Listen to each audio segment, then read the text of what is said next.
Hello. Hello, hello. How you doing? I'm doing great, thank you. Good to hear.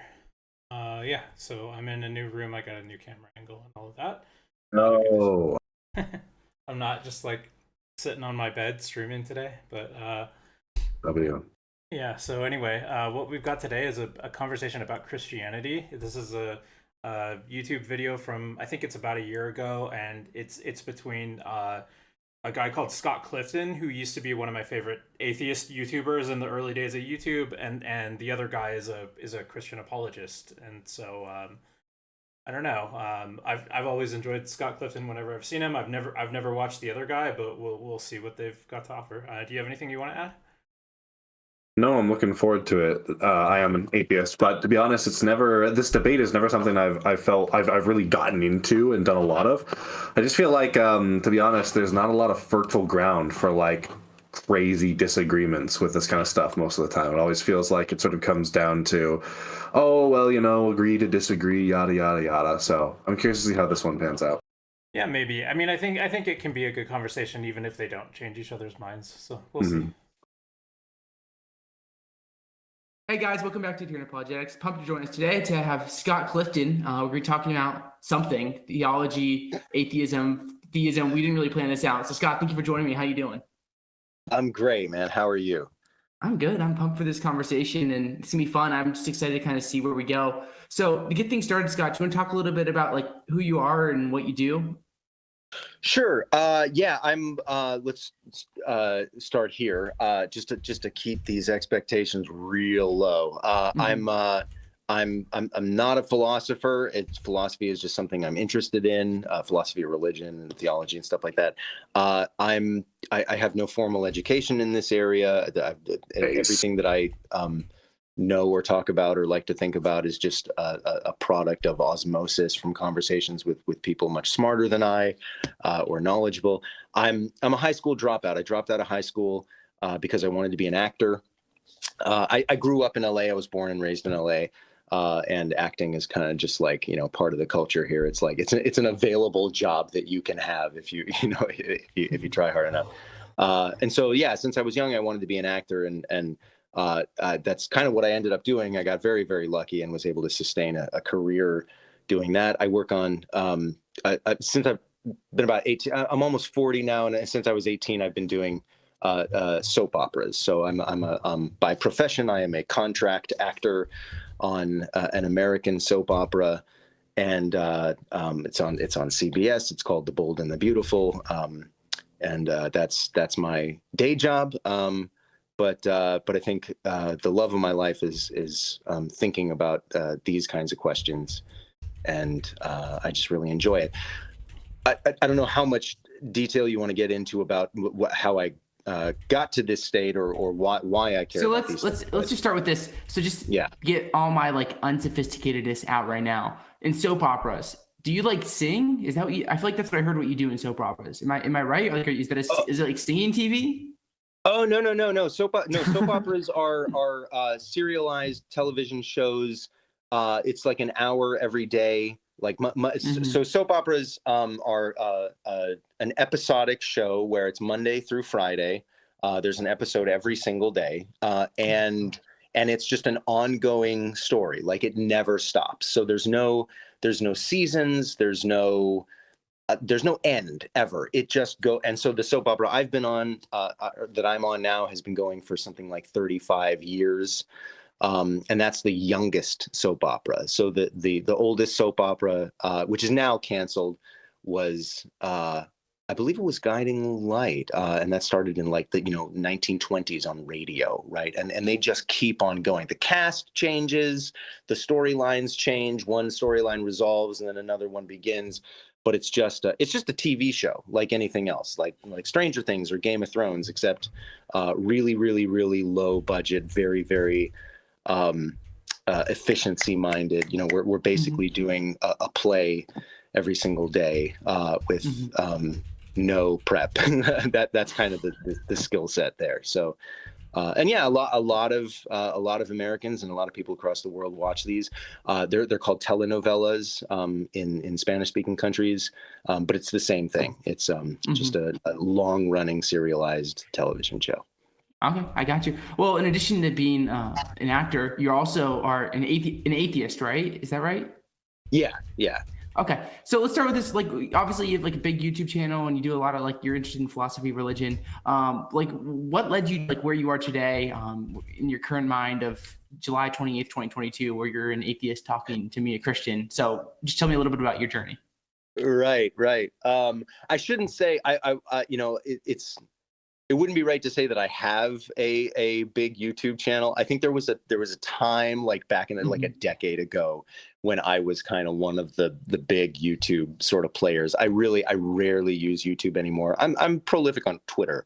And I still like to have these, Twitter presents opportunities like this where I get to have kind of live dialogues and things like that. So I get to sort of stay in that world. But I've really neglected the YouTube channel. Okay, that said, as I said, I grew up in Southern California, which is mostly, sort of godless liberal civilization. But there are pockets of conservatism and religiosity in California. And so when I was around 8 or 9 years old, I don't know if you've heard of it, but there was a famous earthquake, the Northridge quake of '94, completely destroyed our home.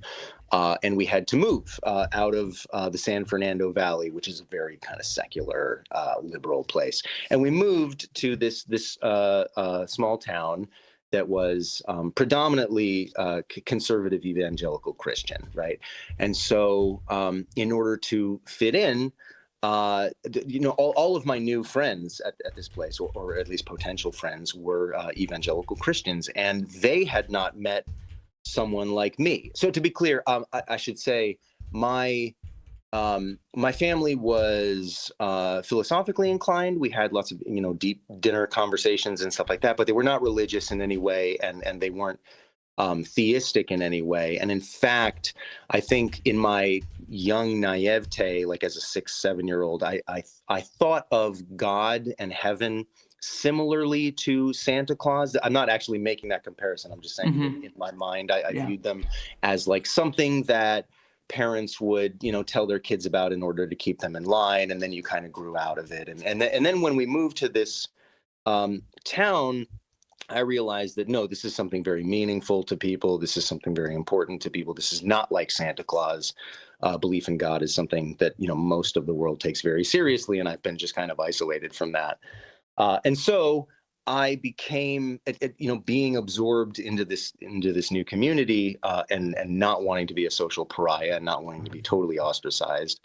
I sort of allowed myself to become a practice dummy for apologetics and evangelism. And so in order to kind of be a part of that community, I had to go to church, and I went to the Christian summer camp, and I did the youth groups, and I did all the things, and all of my friends and their parents were, constantly trying to get me to see the light. But I was, I really had no knowledge about, so people were, I was handed Case for Christ and Evidence That Demands a Verdict and lots of Bibles, and I think that pressure sort of forced me to have to start having my own kind of apologetic, and I mean that in the literal sense of having an answer for a lot of the questions that I was being asked, which kind of caused me to start thinking about this stuff. And really, Christianity, or Christian apologetics was just a gateway drug for philosophy in general. And as I got older and more, I understood the subject matter better, my interests sort of broadened from, does God exist? Did Jesus rise from the grave? To, do we have free will? And what is morality? And, what explains consciousness? And so it just sort of, there was a kind of ripple effect there. And that's how I got to where I am today. I hope that was concise enough. Sorry. I think that was great, Scott. And one of the things I appreciate about you, and one of the reasons I wanted to have you on, is thinking about just like in the beginning, you talked about how like you're not a professional philosopher, like neither am I. We're just dudes that have day jobs that like really think these questions are super interesting. Yeah. They're super like worth thinking about. And I love that. Like I remember when I live in Virginia, but my family's all up in PA, so I was making a trip down to Virginia once. And I listened to like you and Emerson's like 4.5 like gazillion hour conversation on free will and determinism and all that stuff. And I was like, this guy seems pretty cool. We should have a conversation about something. Oh, nice. So that was kind of how that came about. But like to me, like it just seems like it's an important thing to bring up here. Just like it's okay to like as we go, like your journey is your journey, and like my journey is my journey. And I don't know where I'm getting it all with this, but I wanted to bring it up because I appreciate just how open you are with like not saying like, hey, I have all the answers. Like, hey, let's explore and think about these things. Nice. Thanks, man. I appreciate that. Mm-hmm. So how have your views changed over time? Like as you were talking, I was scrolling through like your YouTube channel where I can see like 12 years ago where you're talking about like tag Matt, you're it, prologue. I'm just reading off my screen right here. Oh my God. So like how have your views changed like when you first got into like, philosophy of religion and counter apologetics and all these things to like where you are today? Like what would have been some like the big steps in your journey? That's a good question. I get a little embarrassed when it comes to questions like this because I wish that I could say that I've changed my mind about much bigger things than the things I actually have changed my mind about. Mm-hmm. I think when I first started, I may have sounded a lot more like a kind of new atheist type. I think I probably defined atheism as a lack of belief, and I kind of visited all those sort of talking points. I think I maybe, when I was much younger, it's just about the sort of level of conversation you're able to have, right? Mm-hmm. When I first started getting into this stuff, I just there's a popular level. Like there's, what's the most sophisticated possible response to somebody like Ray Comfort, right? I mean, that was the level at which I think I was operating where, there's not a lot of nuance. I think my style has changed. I think I've become Ray Comfort is much more open about being wrong. I think I'm much more comfortable acknowledging the things that I don't have answers for. I think I'm much more comfortable. Like, for example, one area where I may part with a lot of other atheists is I think consciousness is going to remain a mystery. It's not something that you can just explain by pointing to the brain. I think these are questions that should keep us up at night, and I'm totally comfortable saying that, whereas I might not have been, 10 years ago. Free will. I mean, I think early on when I talked about free will, I would have considered myself a compatibilist or something like that. And that my views have changed on there. My views have changed on morality a little bit. A lot of it, though, I think a lot of the changes I've gone through have been much more of a process of refinement than which is still due to external pressures, right? I mean, it's still, me being called out for just not being very precise in my thinking, and me having to become more and more precise. I don't know if there are any huge questions. Okay, so since they're talking about like, has he changed his mind about much of anything? I thought it might be an interesting question for you and I, Flowtrace, to say like in this last year or two that we've been doing online debates and political coverage and this kind of stuff. Have you changed your mind about anything? Oh, they're going to ask religiously, politically. I don't know. That's a tough question. There's got to be something, right? But it's probably, I imagine something he said earlier that I wrote down. My mind hasn't changed about things more important than what it has changed about. It's probably the case that most of the changes we make are like a lot more subtle than like huge paradigm world shifting views. I don't know. I think there's I really feel conflicted about what particular spot to land in regards to trans issues that I've gone back and forth on a lot. I was on the panel that got Destiny banned off Twitch about trans issues, over like a year ago now.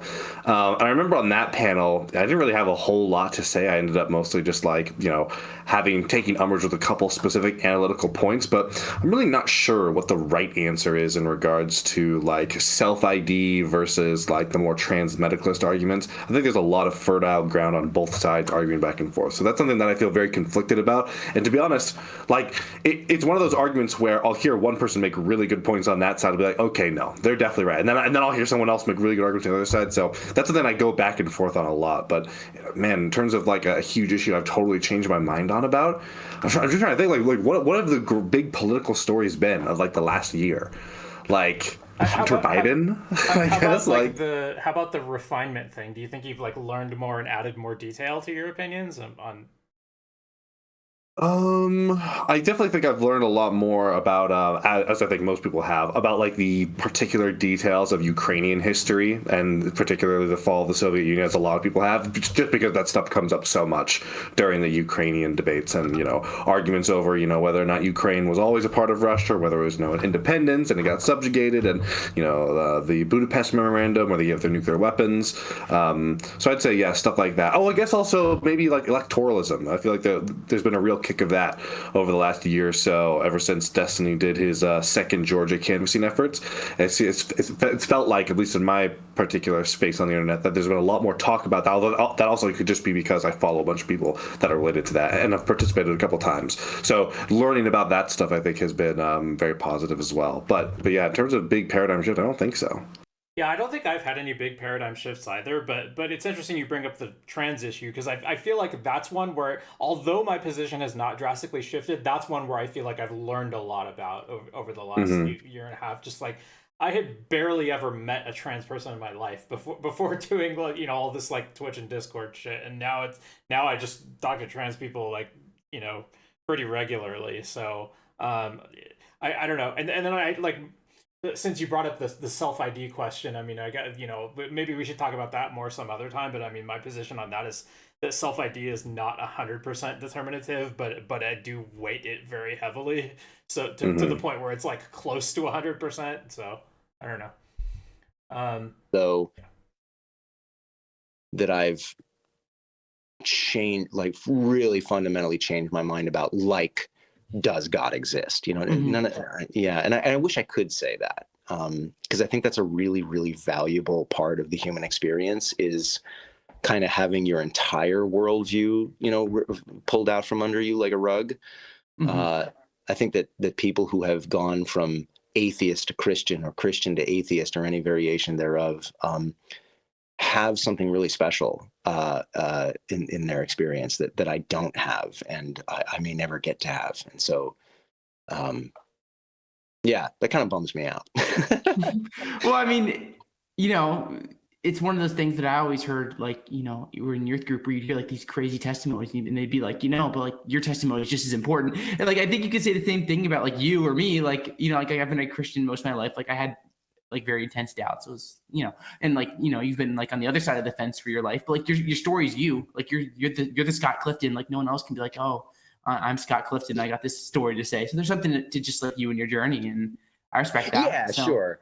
But I also think there's a kind of like dialectical credibility that comes along with. Yeah, I think I mentioned this in my conversation with Emerson, where because he used to identify as a hard determinist, like I currently identify, that he comes with a kind of credibility where he gets to say, listen, man, I understand your view, right? I've been where you are. I know what it's like to be you and have the propositional attitudes that you have, and feel how compelling they are. So I know everything you know, and I still don't agree with you. What does that tell you? Right. I don't get to I can't say that to, if I'm having, a disagreement with a Christian who says, you'll just never know what it's like to feel the love of Christ. That's what you're missing here.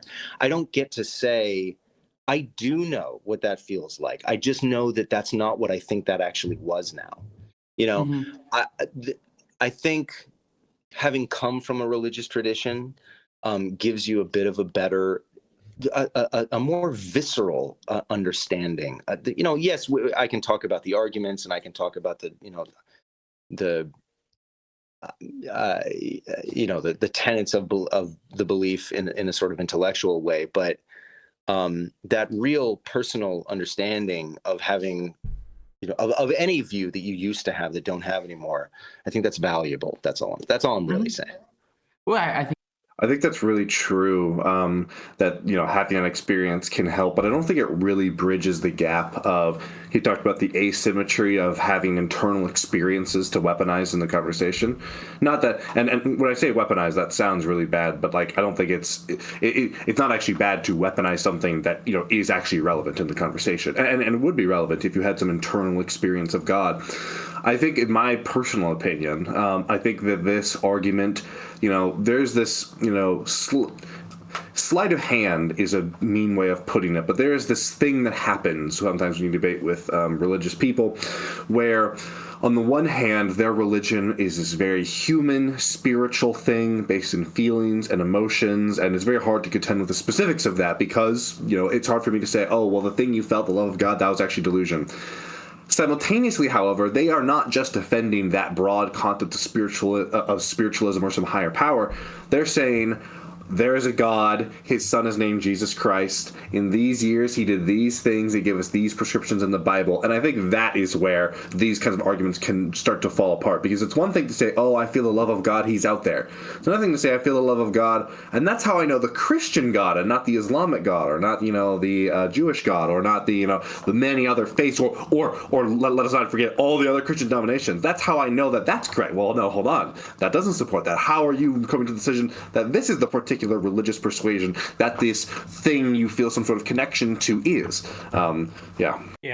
That's one of the most common arguments against religion is the argument from like mutual exclusivity of different faith traditions, right? It's like you can't be a Christian and a Muslim and a Hindu and a Shintoist and just like all these different things at once. And so just to take any one of them means that you have to disbelieve all the others.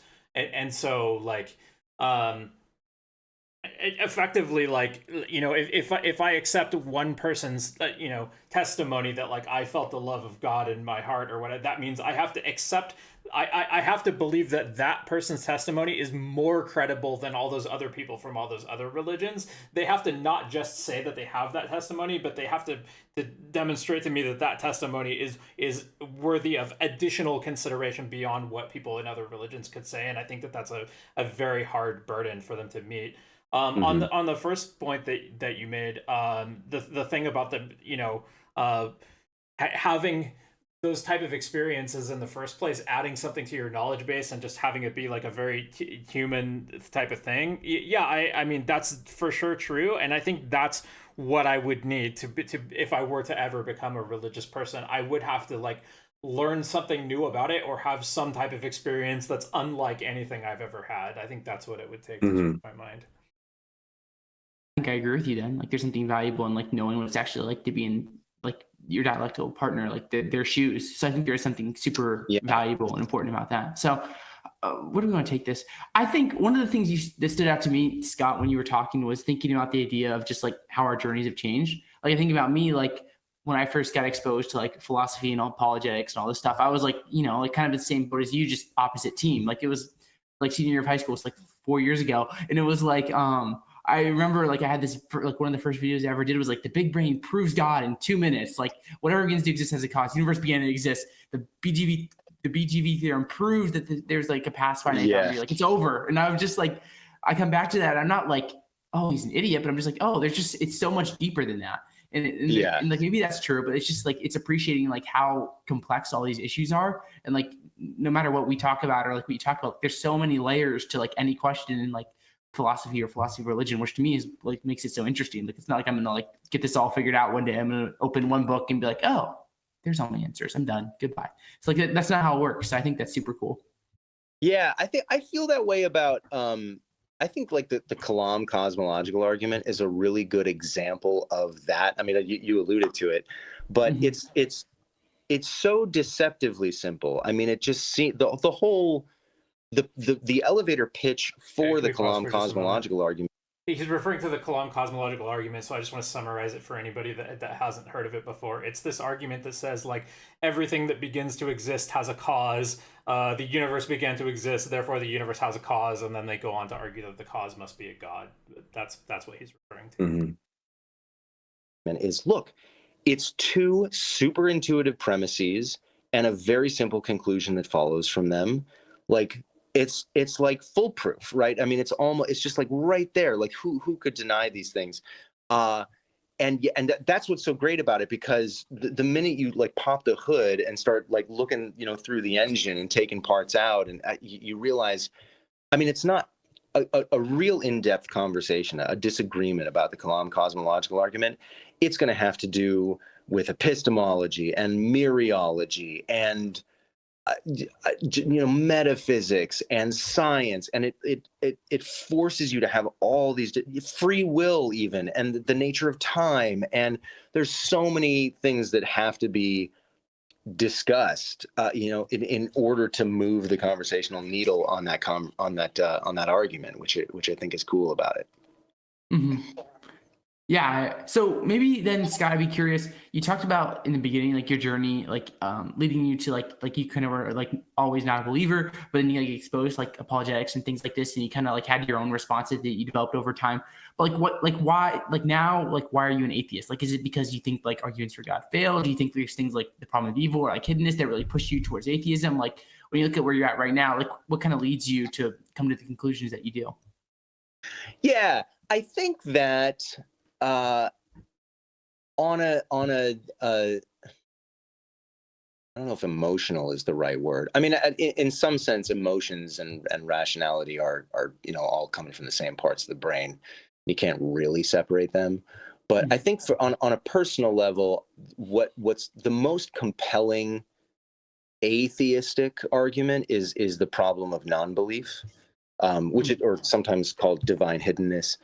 And I think for me, the reason that's compelling is because I grew up as an atheist. I grew up without any kind of belief in God, and so it seems really, really intuitive to me that if a God existed, we would know it. We would all just know that, in the same way that if my mom exists, I would know that, right? Like I have a mom, I know my mom. Like why on earth would I not know that my mom exists, right? If she created me. I can think of like 5 reasons right now. What do you mean? What? Well, no, but you could probably think of a bunch of reasons why you wouldn't know who your mom is, but I don't think you can... Sorry, I misunderstood. Okay, yeah. Okay, never mind. I got you. Although again, I don't think that analogy works. Like, by the nature of a god versus a human being, it's sort of like inherent that if a god didn't want to be known, surely he could. Yeah. I don't fully buy into this argument either. Kind of thing.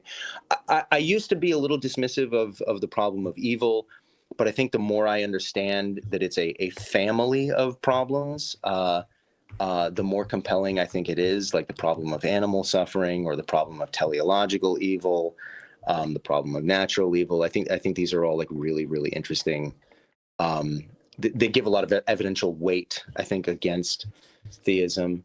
But yeah, I mean, and we can, and also there's no particular argument from contingency or Kalam argument or moral arguments. I mean, I don't, at least what I can say is that I know what it is I don't buy about them, and I can articulate that, right? So on the one hand, yes, it's that theistic arguments aren't compelling to me, and I can be kind of precise in why I don't think they're compelling. And then on the other hand, problem of evil is interesting, but for me, at the end of the day, it's going to be the problem of non-belief. I think that it makes no sense to me that if God exists, we live in a universe where that wouldn't just be a kind of known thing, for reasons that are articulated within that argument, of course. Mm-hmm. Yeah, well, maybe we can chat about that in a minute. But I'm curious, Sure. like, so Scott, in your view, do you see arguments like, so obviously Craig's a great example to kind of get things out there. Like if you ever like watch a Craig debate, or like you debated Craig on Cameron's channel, I believe.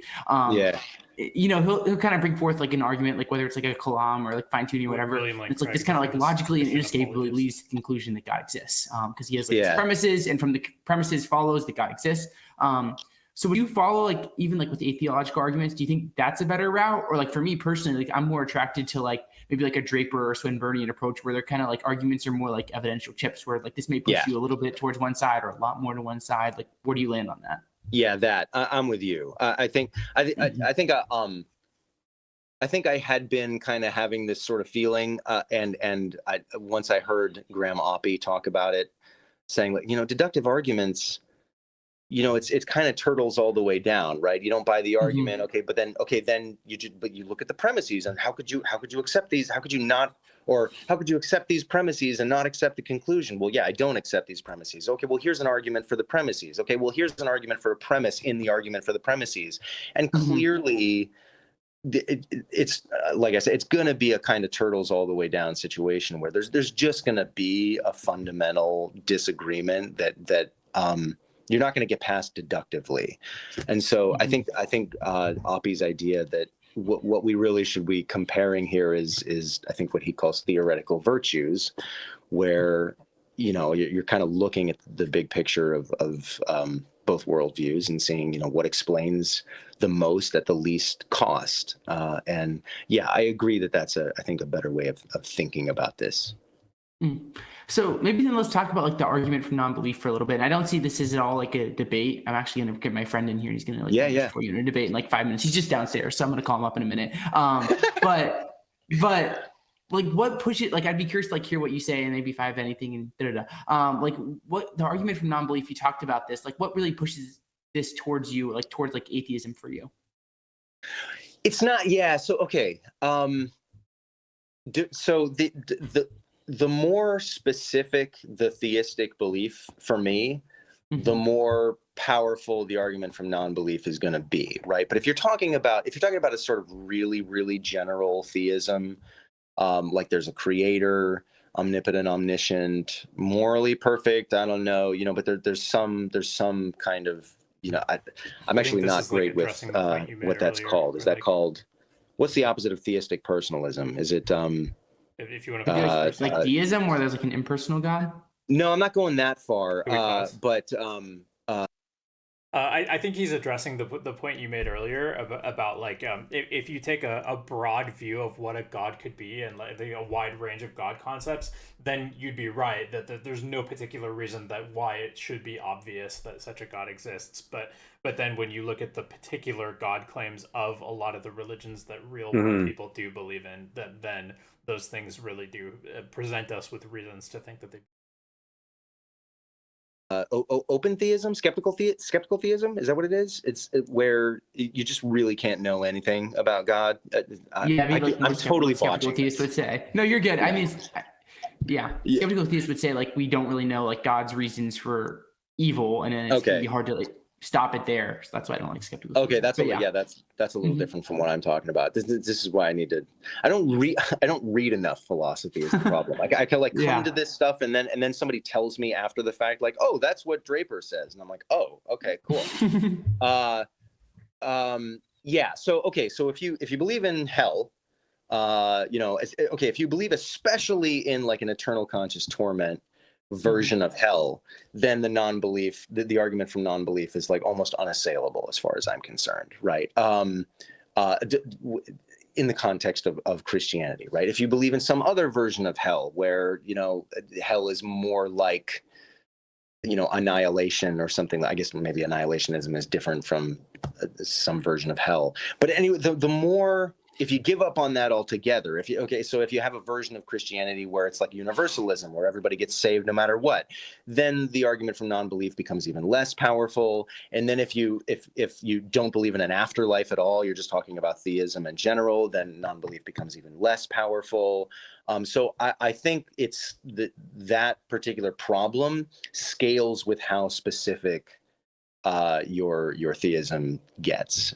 So I don't know your views on hell or soteriology or any of that, but I think I would the conversation changes depending on who you're talking to. So no, it's hard. I was talking with Emerson about this, and it's up on my channel for anyone that's curious about it. We talked about this like a few weeks ago because he's been like thinking about like Christian universalism a lot. So we talked about like his devil's advocate case for God, and we got into like plausible forms of Christianity. So I guess for me, I don't know. I mean, I definitely think like a version of Christianity where you have the like everyone that doesn't adhere to the intellectual proposition that like God raised Jesus from the dead and something like that, like they're all going to hell. Like that's really hard for me to just believe for similar reason that you would. Obviously, you know, there's different versions of like eternal conscious torment. Like it's really hard for me, and I'd lean towards like annihilationism, like a version of like where Lewis in The Great Divorce talks about how like I see that as possible. So that's one thing. So like I'd lean towards like annihilationism, but then I'm also like I'm a hopeful universalist. Like I don't know, like why would you want people to go to hell? Like that just sounds terrible. So like I'm not gonna hope for not universalism, even though like I'm like there's like very like theological reasons that make it hard for me to accept that. But for me, like one of the things that helps me think about like non-belief is the idea of like, do you actually like have to have in like your intellectual inventory, like when you get to heaven, like you're gonna get like a theology test. Like, did you believe that like in like the incarnation, the Trinity, things like this? And to me, it seems hard to think like you have to pass a theology test to get into heaven. Not to say you can just believe whatever on earth you want. But I think Lewis puts this really well. So are you familiar with like The Last Battle where Lewis talks with Tash and things like that? I think I had to read that in school, but I don't remember it. Okay. So I'll just summarize it just very briefly because it helps me think about like when I'm like, what's a plausible version of trying to explain like where you could have like Christian exclusivism, like which is something I'd hold to, but also try to make sense of like people that are going to never hear the gospel or like hear of Christianity or things like this. So it's the end of The Last Battle, C.S. Lewis, and there's this dude named Tash, or maybe the god is Tash. It's the god this guy is serving is Tash. He's not the right one. So it's the end of the day, and there's like this soldier, this dude, and he's like, "Oh shoot, I just spent my whole life serving Tash. I'm kind of screwed now because Aslan, he's the true one, and I'm going to hell." And what Aslan says is, I think I know this. It's something like you're if your heart's in the right place, but you are serving Aslan, even if you don't realize it intellectually that you are serving Aslan. That's the sentiment there, right? Yeah, so the guy, he's talking to Aslan, and he says, "I said, Lord, thou knowest how much I understand, but I said also, for the truth constrained me, yet I've been seeking Tash all my life." And then Aslan says, "Beloved," says the glorious one, "until that desire has been for me, thou wouldst not have sought so long and so truly, for all find what they truly seek." And there's another thing where like what you did for Tash, I count as what you did for me. So if you're seeking truly, like you're gonna find it, and even if you don't have like the intellectual proposition, you're doing like you're gonna be saved because you're actually seeking truth and doing something there. So all that to say, like for me, like that's a more plausible form of Christianity that I think like you can still have like Christian exclusivism and things that like your evangelical wants to have, but then also like try to make sense of like a lot of people never hear in like Christianity or things like that. I certainly agree. I find it really hard to uphold Christian exclusivism in that context. I mean, I think maybe you could still believe that Christianity has the exclusively correct descriptive, or description of how the universe works or something like that. I don't know how you could say like, well, as long as you're a good person, you'll go to heaven, but also Christianity is the one and only exclusive right way to do it. It feels like it's really hard. It feels like all the strongest arguments are very, very level zero for like the position of like a Christian of like there is some God, he is all powerful, he is all knowing. Like at these levels it's like okay, maybe, but then you get to and this is his specific text and this is the specific interpretation of that text that's correct, and this is like it feels like it's increasingly on weaker and weaker ground. These specific cultural practices or else burn forever. Yeah. More plausible version of Christianity. I think that there's another element here, though, which is this idea that so on one level, we can talk about the idea that in a lot of versions of Christianity, people are punished for failing to believe certain propositions, or at least that's not the answer to that is that no, they're not punished for failing to believe those propositions. They're punished for their sins, and because they don't because they aren't, but they can't be saved if they don't acknowledge their sins. And so, but at the end of the day, certain propositional beliefs are necessary for salvation. And if you don't have those beliefs, then you're punished. So there's that conversation. There's that problem of non-belief, the kind of morality problem of non-belief, where it's unjust, right? Where you have people being punished for a failure to be convinced by certain propositions, ultimately. That's not so. The problem in the version of Christianity that you're describing is not a moral problem. If it's the case that if you have something like universalism or like in what C.S. Lewis is saying, that as long as even if you're a Hindu, but you sincerely care about being a good person and seeking the truth, and that counts, Well, I wouldn't, sorry to interrupt, but I wouldn't say it's like just being a good person. It's like actually just like trying to serve and follow God. Cause there's evangelical distinctions between like good persons, like you're not saved that or things like that. But like someone like, I think Lewis is getting at someone that's actually like genuinely trying to like serve God and follow the truth to the best of their ability. So sorry to interrupt. Oh, okay. Well then that would still be a problem for me, right? Because I don't believe in any God. So I'm not trying to serve a God. I'm trying to serve principles. I'm trying to serve other people. I'm trying to serve, my country or whatever. But I'm not doing this for God. I'm not doing this with God in mind. Morality to me is totally divorced from theism.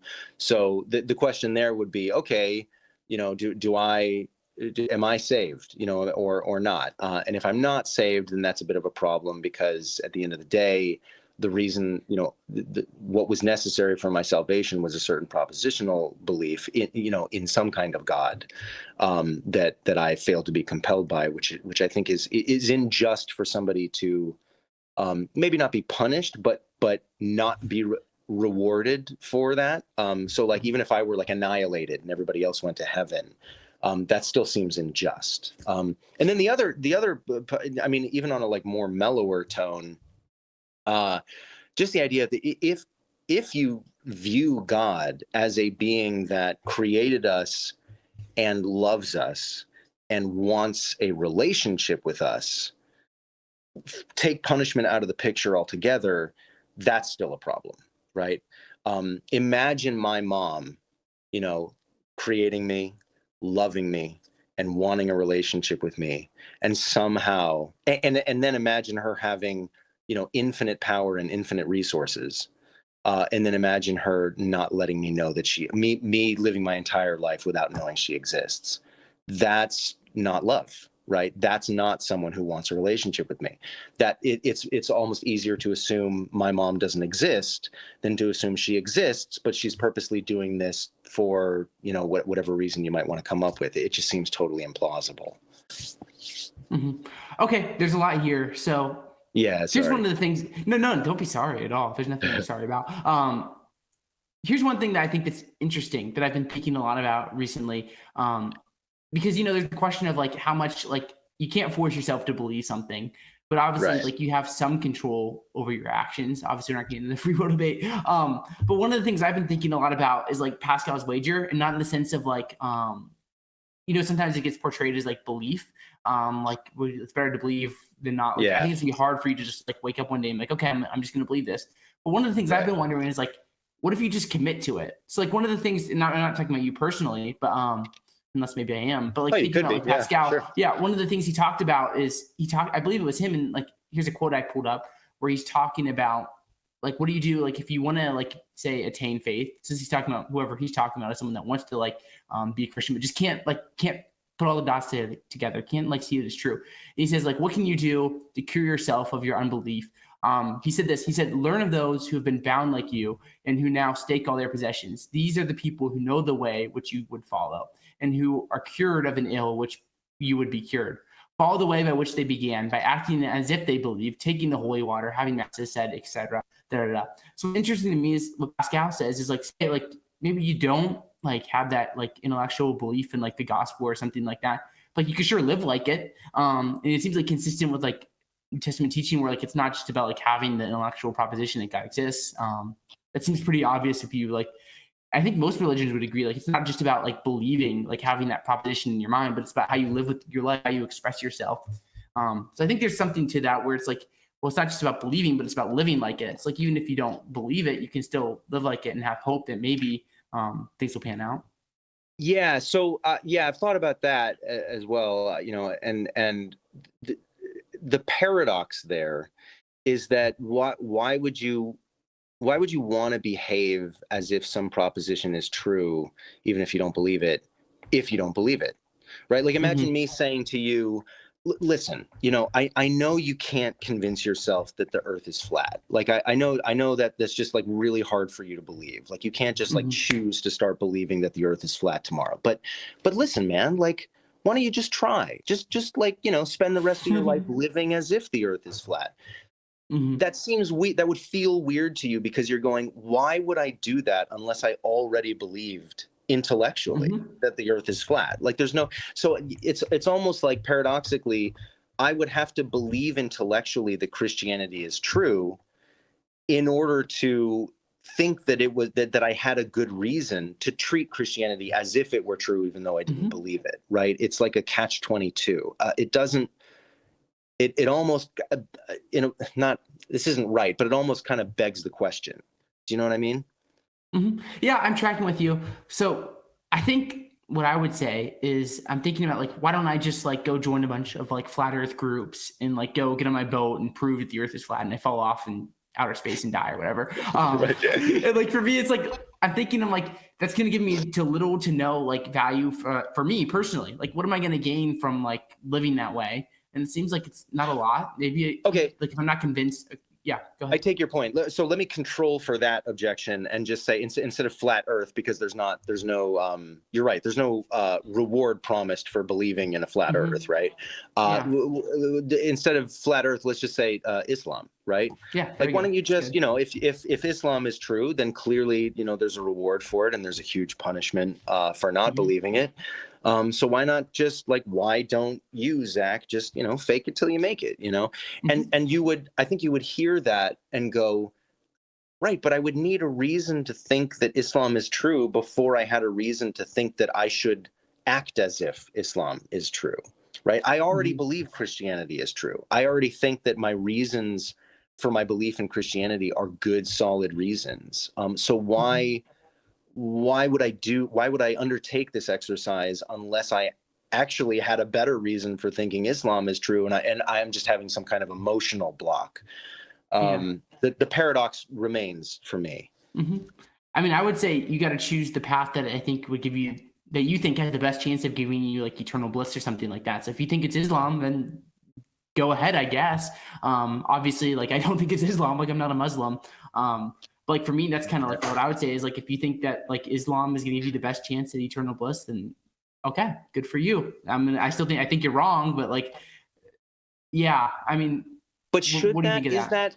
is that the right way to live? I mean, is the right way to live to do whatever you can to maximize your chances of eternal bliss, even if it comes at other costs that you really value? I'm not so sure that eternal bliss is the most important thing to me. Especially when it's not a guarantee of eternal bliss, but it's, let's say I think that, and I do think this, that eternal bliss is in fact an oxymoron, right? Like I don't Mhm.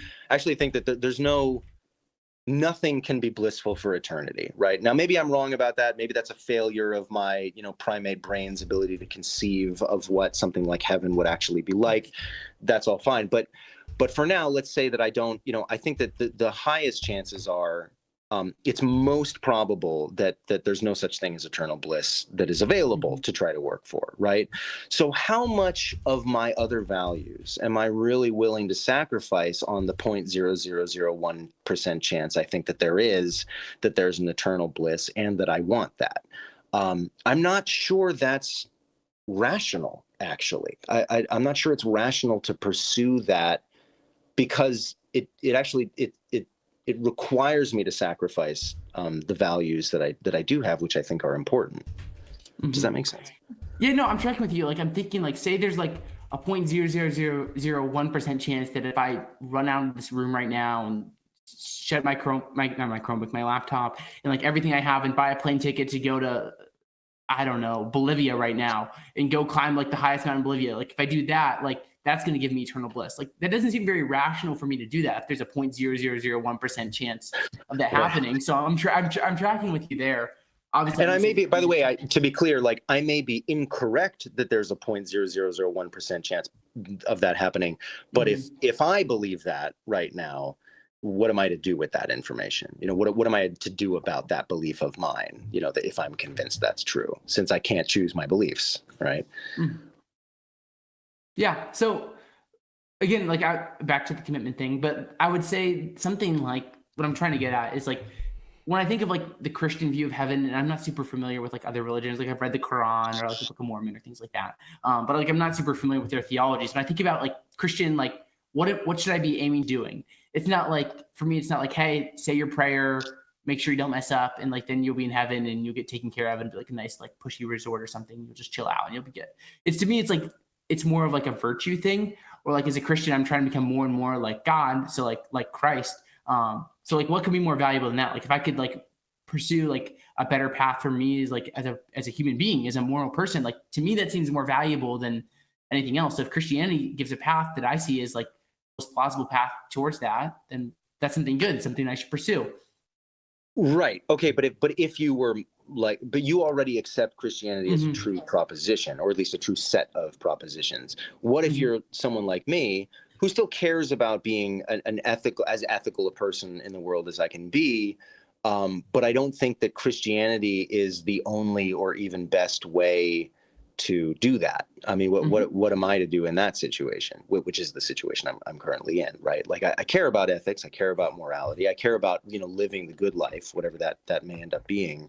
But it's not clear to me, while it is true that Christianity certainly offers, a means to achieve that. It's not the only offer on the table, and it may not be the best offer on the table, right? It also comes at a cost of having to believe a whole bunch of things, propositions that I have a hard time believing are true, right? When I could still have that pursuit without that cost of believing a whole bunch of things that I find implausible.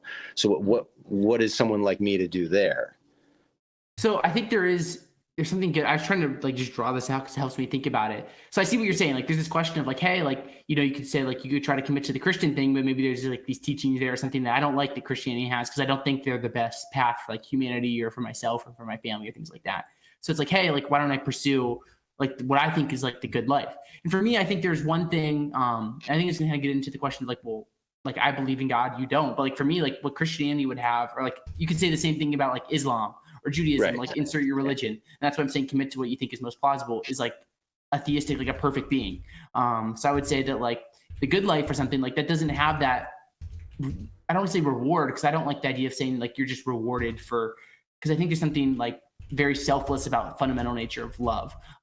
It's not like just like self-serving. Well, and also something like love, which is almost certainly a part of the good life, whatever that is its own reward, right? I mean, love, we don't love, well, we don't have to, I guess I should say, we don't have to love because there's a reward for being loving. Yeah.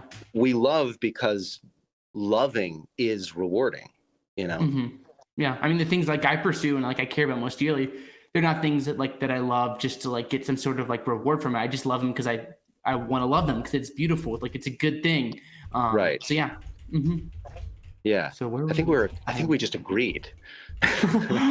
Christians and atheists can't agree though. So like, no, that's against the rules. No, that's what 2018 or 2019 staff would be like. Wait, what are you doing?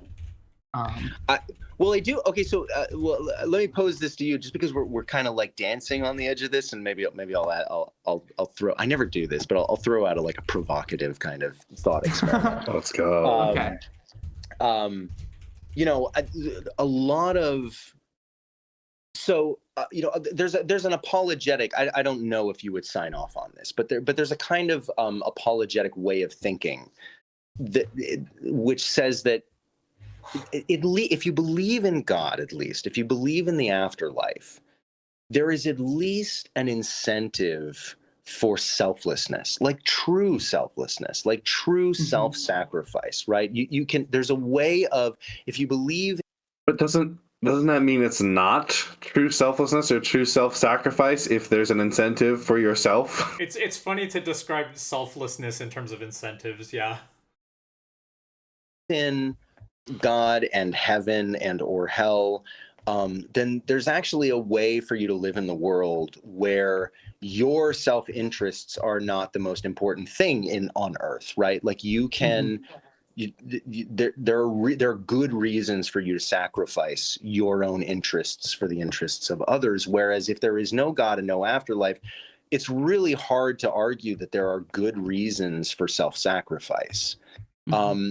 I'm not sure how if you follow that line of reasoning, it sounded like maybe there's something you were saying implied that if you're really interested in the good life, if you're really interested in being ethical, then belief in God or an afterlife gives you a kind of foundation for that you wouldn't have otherwise. Does that sound like a reasonable sort of apologetic move to you? Okay, that's good, Scott. I wouldn't go the full like 9 yards of saying that, like, Christianity gives you like life purpose and meaning, and atheism, like, you don't get any of that. Like, you can't have any of that. So I wouldn't go No, the not yet. full Not way. even all that. Just. I mean, I would say there's something to it. I'm still like hashing these things out, just like as we're talking right now, which is why I think this is so great and hopefully helpful for people listening. But for me, like, Yeah. I think about Christianity, like, it gives you the sense of like, I'm still like, this is the edge of my thinking, but it's like a way of the good life for me in a Christian perspective is like a self-sacrificial life that allows you to like love and serve God, which is the ultimate good. Something like that. So I think on atheism, like, you can't have that. Like, you could still like have self-sacrifice, which is a good thing. Like, I think of Pat Tillman, like the NFL player that fought in Iraq or Afghanistan, like, he sacrificed his life for America, which is a good thing. And like, he's an atheist, but it's like, I don't think you can't have everything the theist has. And I think that what the theist has is better. I guess that's kind of the way I would hash it out, if that makes sense, Scott. Yeah. Okay. So I'll tell you where I was going with that. Okay. The thought that is always percolating in my mind when it comes to the afterlife and ethics and morality and incentives, is that one of the problems that I see with the afterlife is that it actually does the opposite. It removes the ability for self-sacrifice. If self-sacrifice gets you an eternal reward, then it's not self-sacrifice. Yeah. It's actually self-interest. And so the hypothetical that I pose to a Christian in this case would be, well, does your Christianity give you a reason for true self-sacrifice, which would be something like, would you give up your salvation for me? Like, that would be true self-sacrifice. Would you give up heaven?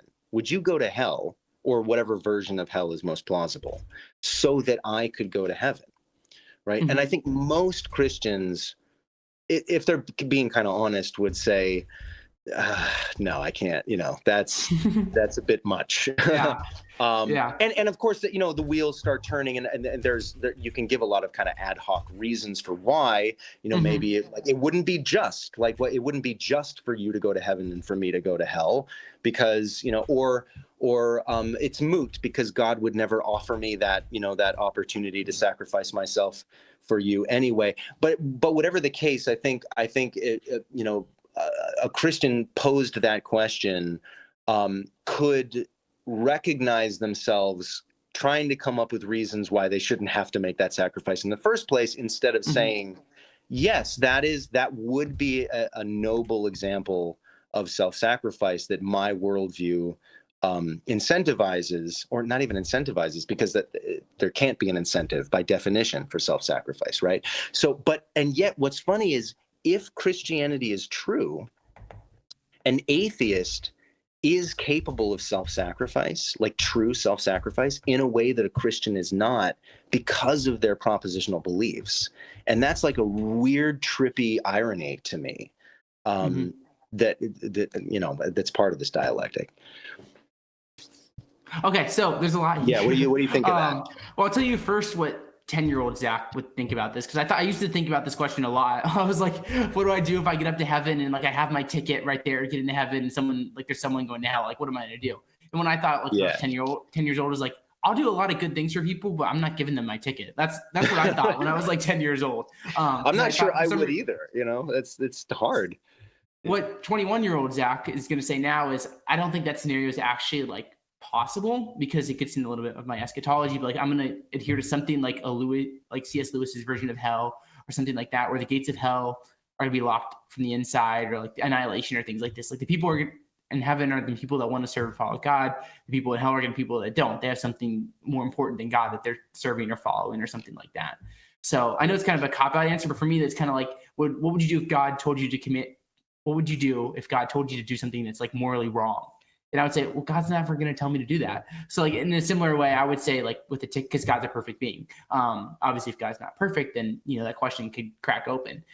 In a similar way, I'd say that like with your scenario with like letting someone else into heaven in your place, I'm going to say that scenario is not possible because God wills all people to be saved, and there's no one that's going to hell that would have been like, oh man, if I just like heard the Kalam cosmological argument, everything would be different.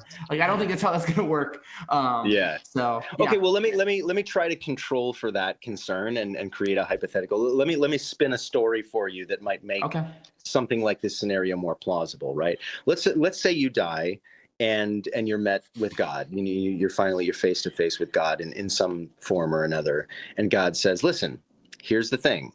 You've learned about Jesus Christ, my son, your whole life, right? You know about his sacrifice. You know that he lived a perfect life. You know that everything he did was done out of love, and love for everyone, even his enemies. You know the story. You know the morality of it. You know what I've been trying to instill in you your entire life. Here's your test. The test is, and this is for every human being, you now have a chance to be like Jesus, right? Being Christ-like is the point. And what's the one thing that Christ did? He went to hell so that sinners, people who don't deserve it, could go to heaven. Now is your opportunity to do the same thing. And so there's a kind of theological, this may not be true, but I'm creating a hypothetical where there's a theological reason, there's a real test here. And maybe it's a test, maybe it's not, maybe it's just the way that it has to end. But, God says, can you be like Jesus? So here you go. Are you going to go to hell so that this atheist, this sinning atheist, can be saved? Again, that's, even for me, even if I were a Christian, I want to believe that I would, do that, but I don't know. But there's nothing about Christianity that actually gives me that incentive. Or not. Again, I keep using the word incentive, but it's by definition there is no incentive, right? Because there can't be any reward for it if it's actual, true self-sacrifice. So if I pose the question that way, how do you react to that? Yeah. Okay. So there's a lot here. First thing I was thinking about like the incarnation. So I was thinking about like under the Christian story, like we have a similar scenario, not the same, but similar as to like what you were talking about. Like we believe, I believe, not we. I do think I have an objection to the thing that we were saying earlier, where we were kind of talking about how it's a little bit weird to talk about rewards and incentives in the context of self-sacrifice. But actually, I think you can have a reward for like self-sacrificing behavior. It's just that the reward isn't going to be a reward for you. It's like, if I care about the well-being of other people, then my reward can be that they thrive, Oh yeah, I see what you mean. Yeah. I think it sort of gets the question of like, because then it's almost like, well, if you want to do self-sacrifice, then you aren't doing something that is truly self-sacrifice because you want to do it, even though there is no direct reward for you. So I think I agree in that sense. It's like there's a level where it's like, well, any reward theoretically that's okay because otherwise like it would almost be impossible to do the behavior. But then there's the other level of like direct personal rewards. I think that's a big difference. It's like I think it's like I could have a reward that applies to my values. It gives me positive value with respect to what I care about, but yet it's not a reward that applies directly to my personal well-being. Mm-hmm. Yeah. I believe in like the second person of the Trinity, the Son, like taking the flesh, the person of Jesus, and then undergoing like suffering and pain and death and descending into hell, these things for the sins of the world, for my sins, your sins, things like that. And I think there's something really beautiful about that. So then again, with your scenario, I'm going to wonder, like, in question, like, part of my background knowledge as a theist is like, God is perfect. It's like, God's not going to God's not going to have me do something that's like morally wrong, something that's imperfect. And I'm going to say with like that atheist, let's say like with the eternal conscious torment that's in hell, what I would say is the only way they'd end up in hell is if that's where they wanted to be. So there's no point in me say like going to hell or dying, like whatever you want to say for them. Because if they're going to be given that chance to whoever that atheist in hell is, they want to be in hell. Like that's what they want to be. And it may not be expressed. Like, I'm sure you would not want to say like, I want to be in hell. But I'm thinking more of like the Lewis great divorce scenario where he's going to bring different people up to like the gates of heaven. And like, I remember one of them was like, I think it was the father of a girl who's murdered. And like the murderer and his daughter are sitting there like in heaven. And he's right there. And the bus driver, whoever, it's been years since I've read this, but they're like, hey, come on to the dad, like come join us in heaven. It's going to be a great time. And there's going to be like love and happiness and all these things. And he's like, but he's there. I can't do that. And it's something that held him back.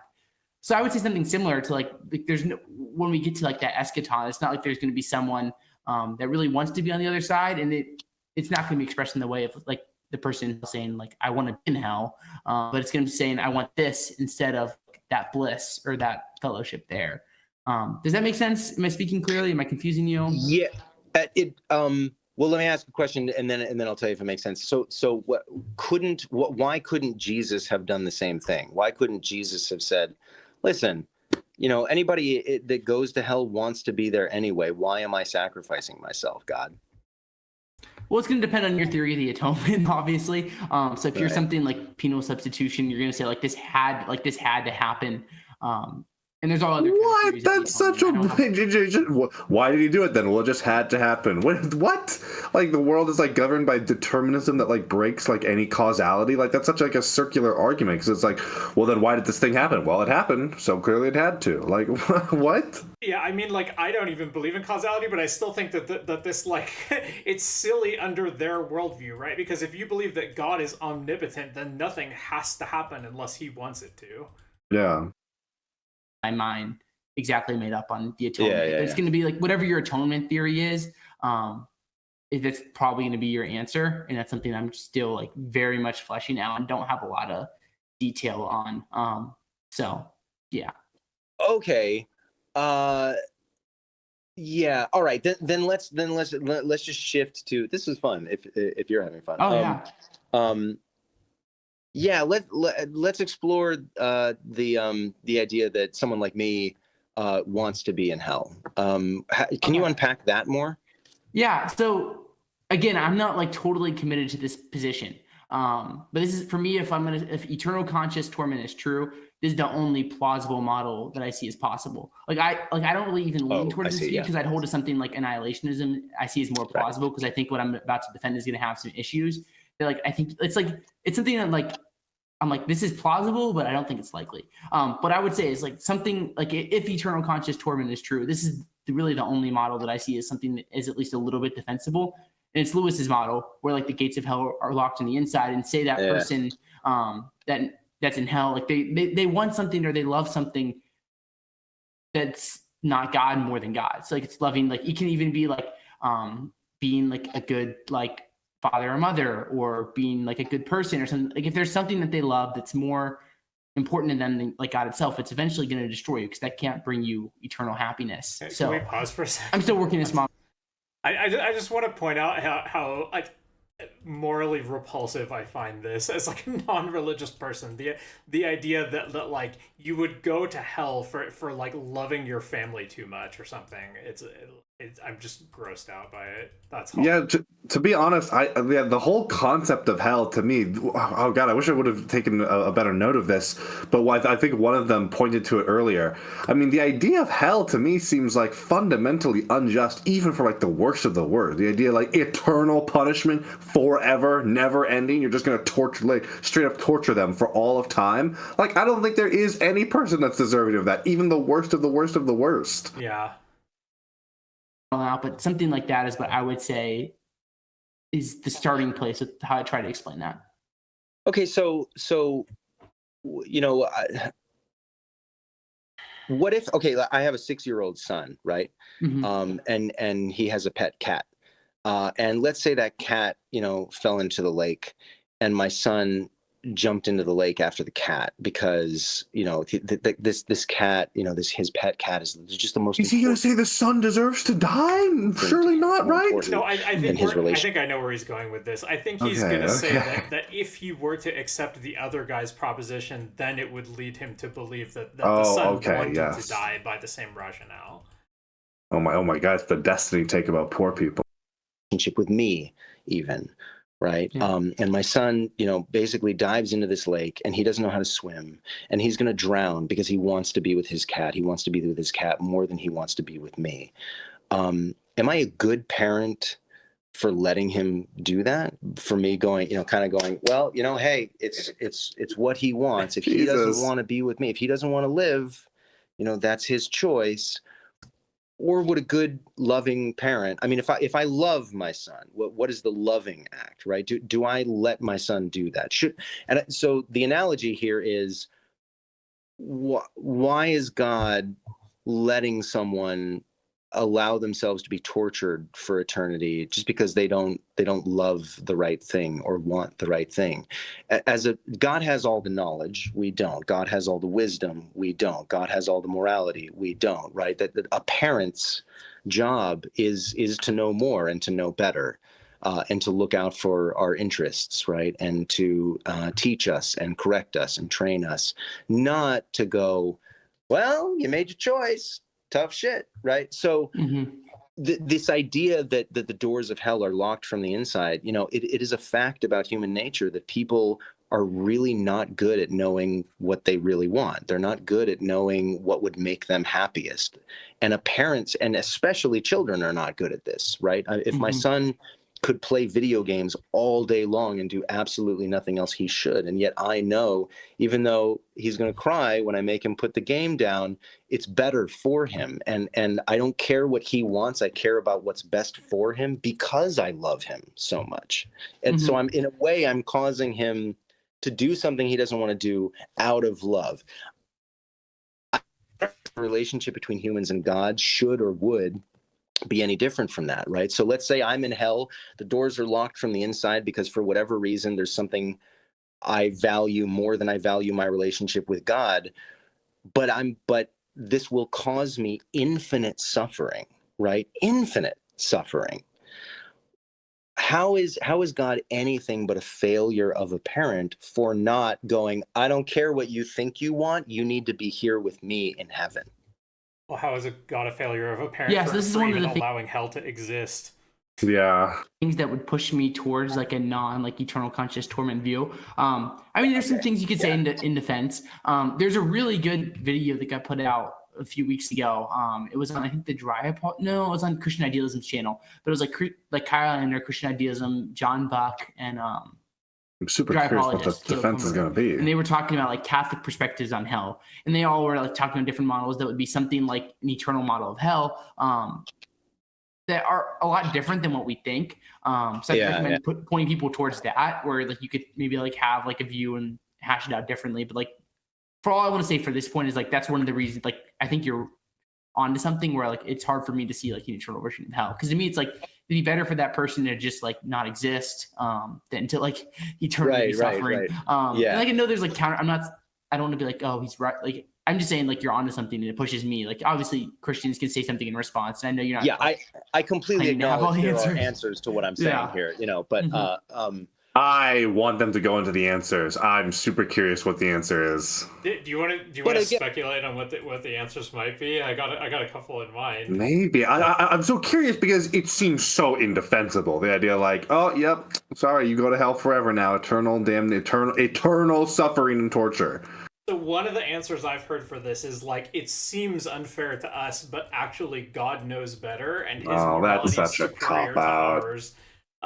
Yeah, obviously I don't buy that, but if I believed that there's a God whose judgment is superior to my own, then it would make sense to believe that, right?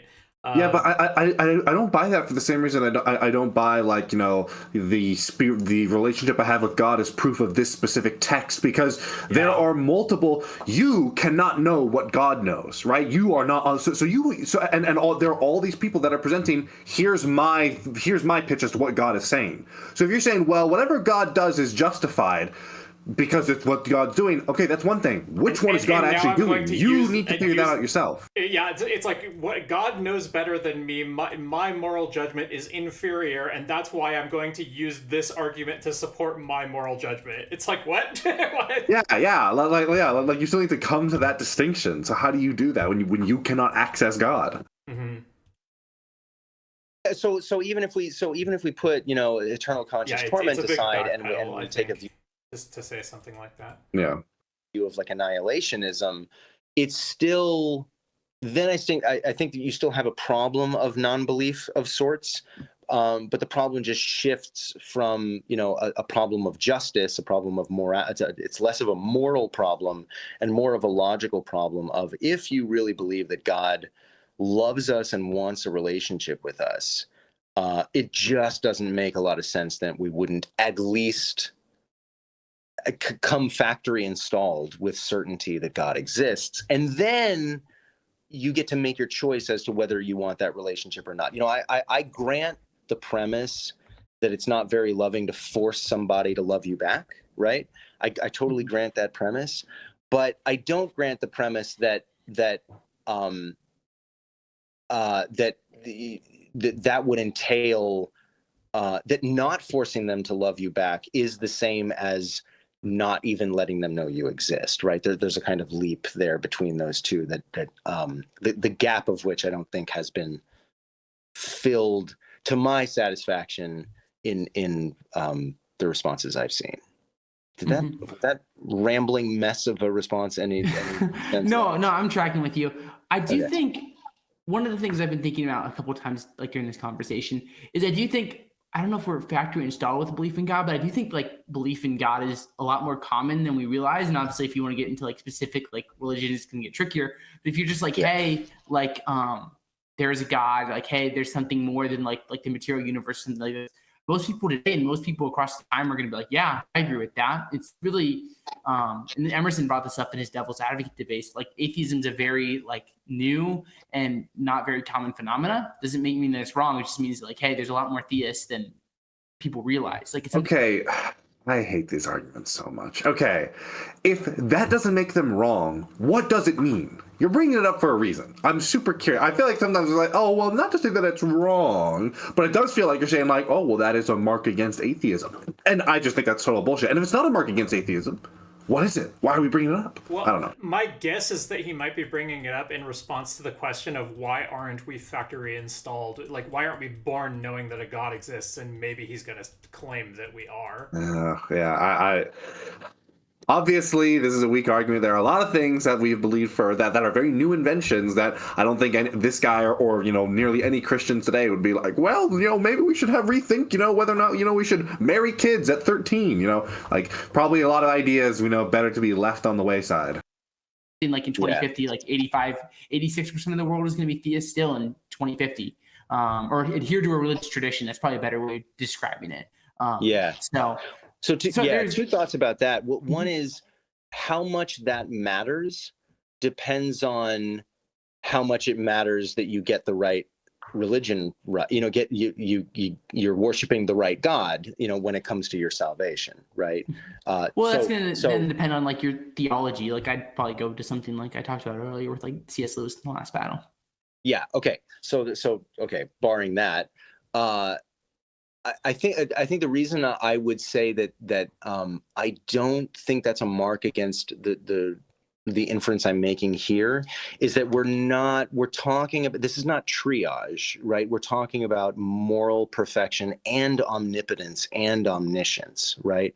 So I think it's the problem of non-belief would be just as robust a problem if there were one non-believer in the whole world, in all of history. There was just one non-believer. You'd still have the same problem, right? If there were one person that God just didn't reveal themselves to, or didn't, that they're one person that suffered the cost of not having a relationship with God, given that God wants a relationship and loves that person, and wants that person to know he exists.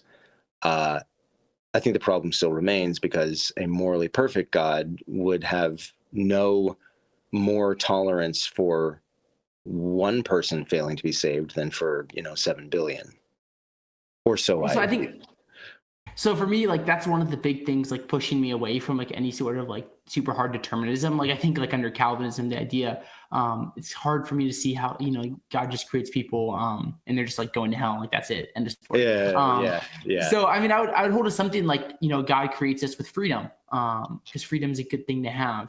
So like in that kind of scenario, we make it a little bit more like things you can explain stuff with. If you say like, hey, there's this idea of like freedom, which is a very good thing. So like God can't ultimately like force you one way or the other. And like, you got to make that. Okay, but there's a lot of stuff God could do more than what he's doing now without getting to the forcing. Like if God came down and was like, "Hey guys, I'm real. This is the good stuff. This is the bad stuff." He wouldn't be forcing people. He'd be making a very persuasive argument. If he demonstrated his, divine powers and then made his statements, right? But that's not forcing people to do things. Yeah, I think that would be forcing you to believe that he exists more or less, but you don't have a choice to believe that one way or the other, regardless, right? Because I feel like really that's not him forcing you to believe him. I think that gets into the more like there's a lot of questions I have about the nature of free will and believing. Like, can a human being choose to believe that 2 + 2 = 3? Like, I don't think so. Yeah, I don't think so.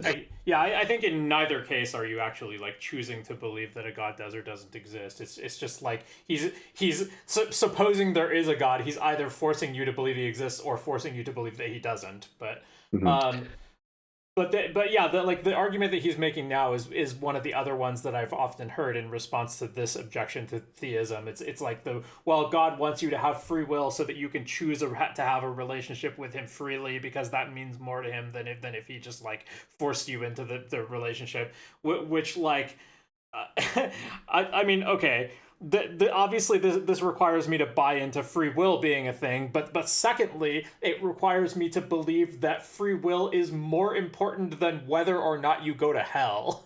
Yeah, and I feel like it also doesn't address like there's still a bunch of other things. Like God could not interfere with the process of us coming to believe in him or not believe in him. He could leave that aside and still do a lot. Like I don't know, like not make horrible disease and war and things like these happen. Or maybe war would require more intervention on the basis of like the human mind and stuff. But if God has truly created this world as he wished, he could just make the case that like, oh, you know what, like starvation, famine, that just doesn't tend to happen because the earth is so bountiful, or the nature of disease itself is much more benign. Well, another way that I've heard this put is like, if you believe that heaven exists, then that means God can create a perfect world, so why didn't he just only create a perfect world? Why didn't he just make heaven and put us there instead of like, why is there hell? And it feels like there could still be meaningful choices of free will in a world that was like pretty idyllic or utopic. Like I can still imagine ways in which and certainly there are vast differences in the idyllicness of an imperfect world while still maintaining free will. Like life today, a lot better than life 1,000 years ago, but I don't think we have like any less free will now. So like it sort of like begs the question, like, why couldn't we get there? Yeah.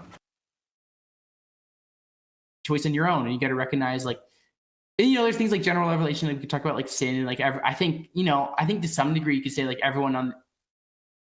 Like there's things like Romans 1, and I'm not gonna be like, oh, everyone just hates God, because I think that's a terrible way of thinking about it. But I think that like you can say like there is something like, I think most people have some sort of sense of like right and wrong, which I would say points to God. Obviously you probably disagree, but again, I'm just kind of rambling too. No, that's cool. So I see it as that there's two distinct issues here. One is, God doesn't want to force us to love him and be in a relationship with him, right? That's a higher value, like that. The free will, right, is the sort of higher good here. Free will is more important than God, putting a gun to our head and saying you have to love me, right? That's but the exercise of that free will is almost moot if we don't know that the choice exists, right? And that's the part that I'm arguing for. I'm saying if we don't even know that there is a God, if we don't come, quote unquote, factory installed with a certain amount of certainty that God is that God exists, he's there, he's available, he wants a relationship with us, and he loves us. And now we get to make a free choice as to whether or not to enter into that relationship. That all makes perfect sense to me. What doesn't make sense to me is, well, I don't want to force you to love me, so I'm not even going to let you know I'm available to be loved, right? That is the part. So there's a difference between God not forcing us to love him and God not even making his existence known in the first place. And that second thing is I think what the problem of non-belief is, because you at least have to know that God exists and is available for a relationship before you can reject that relationship. Anybody who says that I am rejecting a relationship with God, I think is misspeaking, right? It's not a relationship with God I'm rejecting. I'm rejecting the proposition that there is a God to have a relationship with in the first place. I would have to believe that God exists in order to reject a relationship with God. All I'm rejecting is a claim made by fallible human beings, right? And so those two things are very separate to me, and I think this is fundamental to what the problem of non-belief is, or so I see it. Mm-hmm. So this is one of the things that I thought about a couple of times we've been talking. It's really helpful. Thanks, Scott. Yeah. And we only have like 10 minutes left before I have to dip out. Okay, which is cool. kind of sad. Yeah, cool. But so very briefly, I wonder, like, is there a certain credence level that you need to like commit to like following, like, say, a particular religious tradition? Because like I think we talked about, like, we agreed that there is no like slam dunk argument on either side. Like there's no like you're not like a 0% chance of God atheist. I'm not 100% chance, like, intellectually believing in God. So like, what kind of credence do you need to like say, like, to commit to Christianity? Like is 70%? What about 69.9 or 68? Or like if you're 50.1, are you good? But 49.9, you're not. Right. You're not saved. So for me, like, I have a hard time thinking about like credences. To me, it's not just committing. But this is part of the problem of non-belief, as I see it.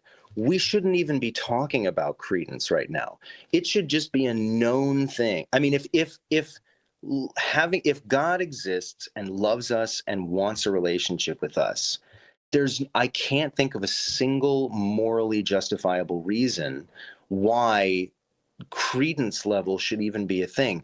We should all just know that God exists and is available for a relationship. And when I say should, I don't mean prescriptively. I mean descriptively, like deductively. Like we should.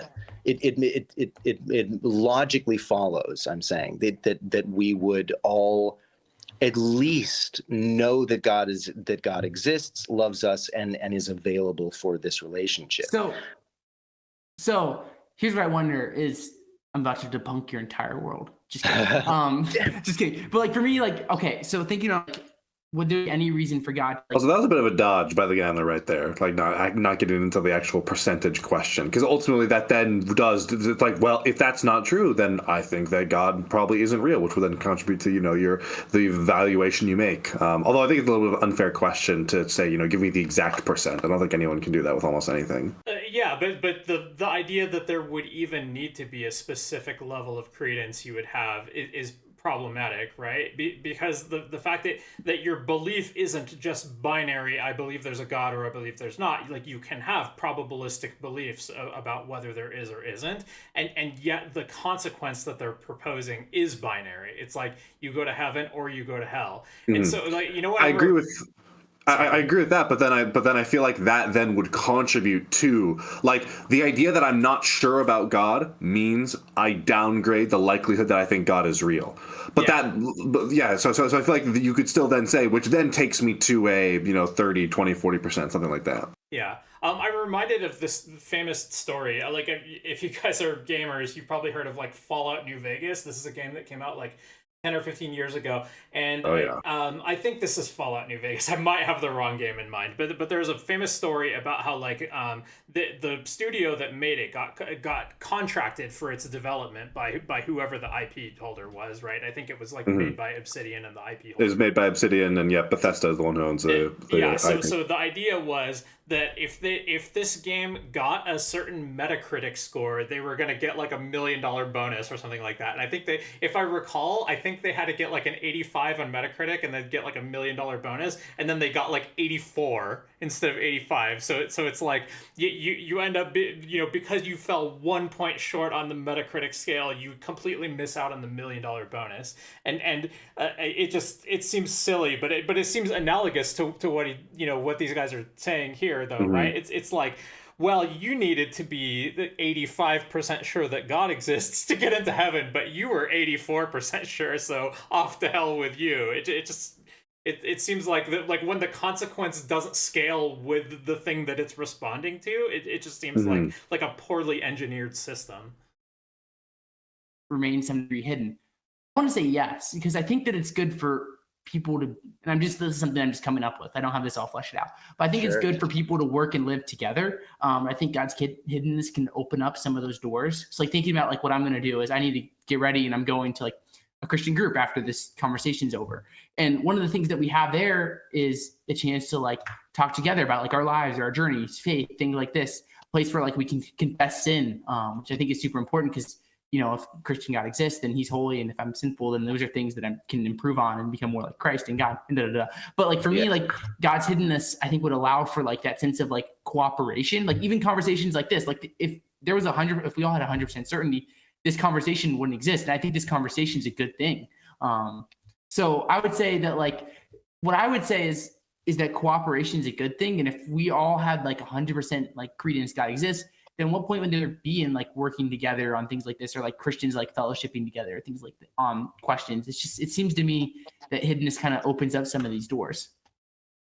I don't buy that at all. I mean, agree with that. Okay. Like, why shouldn't the church be hidden then too, right? It's like if you can act in service of your church by doing charity work with them, but it's like, is the door to that only open if you don't know that the church exists? It just seems silly. So you can't agree on everything, is what you're saying? I know, God. What a conversational failure. We didn't walk away completely converging on everything. Yeah, I think the idea, well, I'm not sure it's true that this conversation is valuable because of the uncertainty that God exists, right? That is why this conversation is valuable. If we knew that God existed, I'm not sure that this conversation would be as valuable, but we wouldn't need to preserve the value of this conversation. We'd be having other valuable conversations if that were true. So I just think the counterfactual doesn't really, I don't think the counterfactual is self-consistent there. We don't need this conversation to be valuable. We just need this conversation to be valuable given the background fact that God is hidden, right? But if God weren't hidden, it would just be the case that different things would be valuable. It's for ignorance, and the whole question is about why must we be ignorant in the first place? And I don't think a good explanation for why must we be ignorant in the first place is like so that you can learn the things and no longer be ignorant. Yeah, because there needs to be like, that's a statement, that's a warrant. Where's the evidence, right? What's the actual argument for that in the first place? Yeah, I think that's just speculative. Why would it be the case that it would be more important to learn to be good than to be good? I take it as just like a speculative answer, or maybe like as a value judgment about like the results of the process, something like that. I don't think this conversation is intrinsically valuable. It's valuable because of facts about the world. Well, maybe a misunderstanding, but like, couldn't uncertainty be a good thing? So like, think like you're an actor. Like, say you went up to your director tomorrow, whenever you go back into work, you're like, hey, I had this idea for the show. We're all gonna be happy. There's gonna be no issues, no problems. Everything is good to go. We're done, and we can just film every day for the rest of forever, and everyone's gonna be happy. We're gonna have amazing ratings. Surely he's gonna think like, maybe like, Scott, what are you doing, dude? You're a little crazy right now. Like, surely like having like plot adversity and questions, like, isn't that better to have some uncertainty rather than just like a world that's like for You Well, could not have when you're you. getting sent to hell for that Yeah, uncertainty. it's one thing to have. Yeah. I feel like this example is a perfect thing. It's okay to be uncertain about, like, oh, what's going to happen when I play this game, or what's going to happen with these trivial things. But like, it's actually not fun to have uncertainty about, like, am I about to die? Am I about to be tortured to death? Am I about to be damned to an eternity of torment? And again, it's God. So God could just be like, there's no uncertainty about me, but everything else, you're good. Everything else that remains uncertain. Like you could have like precision in these things. And God could still hide some information from you about other things about himself, Yeah, even while exactly. letting you know that it's like, yes, I exist, but, believe in me, follow me, and that's the way to salvation, but I'm telling you nothing else. Go figure out the rest for yourself. Like, Yeah. Limited finite creatures, and there's a problem with heaven. Isn't some uncertainty like a good thing to have?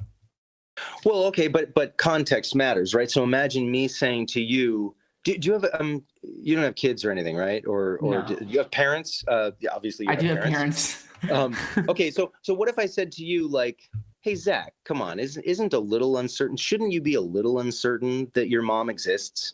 Like, do you really need, like, wouldn't it be a little bit better if you weren't totally sure you even had a mom? Like, wouldn't that be just a little bit better? Like, wouldn't that make your relationship with your mom more valuable if you weren't sure she even existed in the first place? If you weren't just totally sure, if you were just had some doubts as to whether your mom even existed, wouldn't that be better?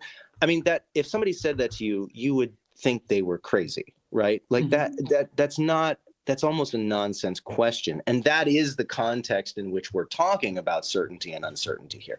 Uncertainty is really good. Uncertainty is really important. And you can have, there's a cornucopia of uncertainty you can still have. I love my wife, right? I know my wife exists. I see her every day. I have a relationship with her. And yet there are many things about her that are still mysterious to me, that I'm still uncertain about. I don't always know what she's thinking. I don't always know why she chooses what she does. We could have that kind of relationship with God, but at least we would have a relationship. The kind of certainty I'm talking about is the certainty that is necessary to have a relationship in the first place. Once you have that loving relationship, add all the uncertainty you like. That's healthy. It's good. But that's not the uncertainty I'm talking about. Well, I think to have a relationship with God, like you don't have to have that complete certainty that he exists. And I think some uncertainty is a good thing. So that's where I'm probably gonna. And that depends on your soteriology, and so cool. Yeah. Well, I think I know they're out there like precepts and stuff, but I don't think there's many people like Christians out there that would say like, I have 100% certainty that like God exists or something like that. And like for me, like I could say like I get a lot wrong, but I am 100% committed to Christianity. And I'm not saying like I mess up so much, but like that's what I'm committed to. And I don't have like the 100% intellectual credence that God exists to match that. I mean, it's pretty high, but like I'm still like I can be committed and not have like complete certainty. So yeah, well, analogously though, I can say in earnest that I don't have 100% certainty that my wife exists. For example, I could be living in a computer simulation. I could be delusional. But what matters here is that I believe my wife exists, right? This is not something that's keeping me up at night. And I think it should be the same way with any God that loves us and wants a relationship with us. In theory, is anyway. So that's the sort of mapping of the problem of non-belief as I see it. Well, I mean, I think this has been good. I don't know. I feel like we're kind of in a good spot to man, totally wrap up. Anything else you want to say before we wrap up here? No, I just really want to thank you. I feel like a lot of interviews, conversations like this, they tend to, it's a little black or white. Like either somebody is lobbing me softballs, like the least challenging, questions possible. And even if it's a Christian and they're just afraid to like challenge me on anything, or it's a full on, like almost semi-hostile debate, and I want to thank you for this, because you weren't just interviewing me, you were challenging me, you were like posing questions to me that are difficult to answer, but it was like really fun and friendly and amicable, and I just man, I appreciate you, so thank you. Yeah, well, I appreciate you too, and I hope for people listening, like at least for me, like maybe Scott's just like way smarter than me.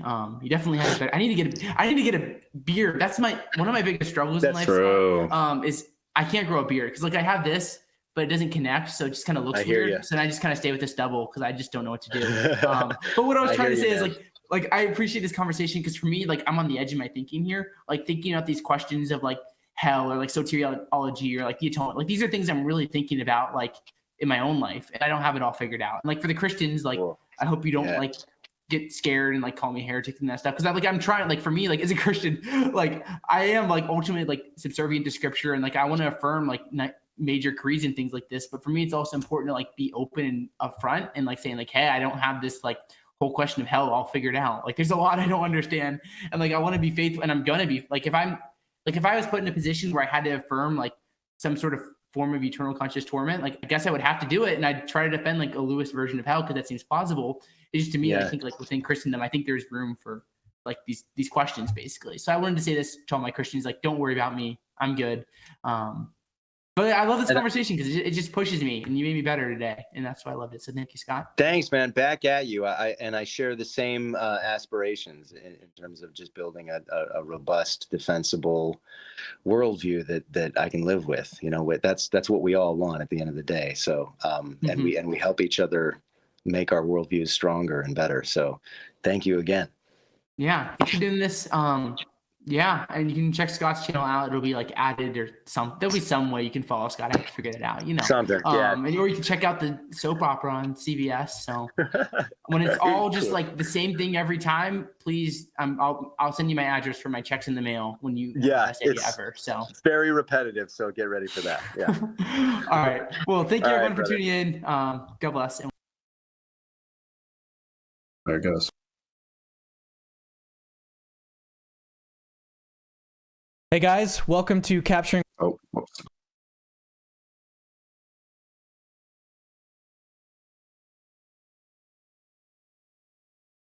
That's a great name.